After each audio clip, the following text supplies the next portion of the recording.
ನಮಸ್ಕಾರ ಗೆಳೆಯರೆ, ಇನ್ನೂ ಹೆಚ್ಚಿನ ಸ್ಫೂರ್ತಿದಾಯಕ ಹಾಗೂ ಮನೋರಂಜನಾ ವಿಡಿಯೋಗಳಿಗಾಗಿ ಈ ಚಾನಲನ್ನು ಸಬ್ಸ್ಕ್ರೈಬ್ ಮಾಡಿ.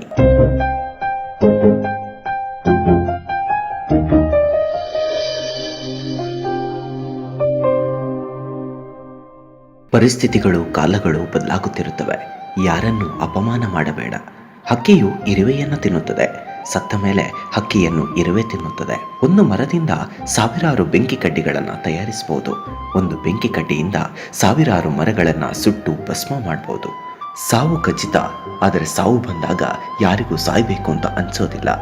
ಊಟ ಎಲ್ರಿಗೂ ಬೇಕು, ಆದರೆ ಯಾರೂ ಕೂಡ ವ್ಯವಸಾಯ ಮಾಡಬೇಕೆನ್ನುವುದಿಲ್ಲ. ನೀರು ಎಲ್ರಿಗೂ ಬೇಕು, ಆದರೆ ಅರಣ್ಯವನ್ನು ರಕ್ಷಿಸಬೇಕು ಅಂತ ಯಾರೂ ಪ್ರಯತ್ನಿಸೋದಿಲ್ಲ.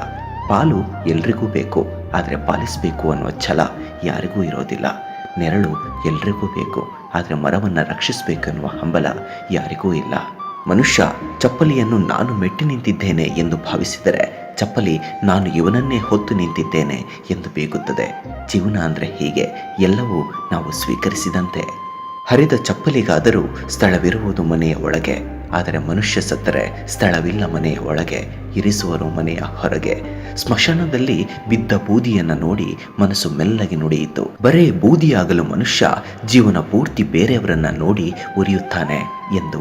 ಜೀವನದ ತಿರುಳು ಇಷ್ಟೇ. ಇದು ನಿನ್ನ ಜೀವನ, ನಿನ್ನ ಸುಖ ದುಃಖಗಳಿಗೆ ನೀನೇ ಹೊಣೆಗಾರ. ಇಲ್ಲಿ ಯಾರೂ ನಿನ್ನನ್ನು ಕಾಪಾಡಲು ಬರುವುದಿಲ್ಲ. ಉರಿದು ಬೂದಿಯಾಗುವ ಬದಲು ಉರಿದು ಬೆಳಕಾಗಿ ಬಾಳಬೇಕು. ಜೀವನದಲ್ಲಿ ಯಾರಿಗೆ ಯಾರೂ ಶಾಶ್ವತರಲ್ಲ.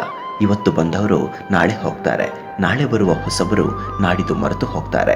ಇನ್ನೂ ಗಟ್ಟಿಯಾಗಿ ಹೇಳಬೇಕಂದ್ರೆ, ಅದೆಷ್ಟೋ ಸಲ ನಮ್ಮ ನೆರಳೇ ನಮ್ಮ ಜೊತೆ ಇರೋದಿಲ್ಲ.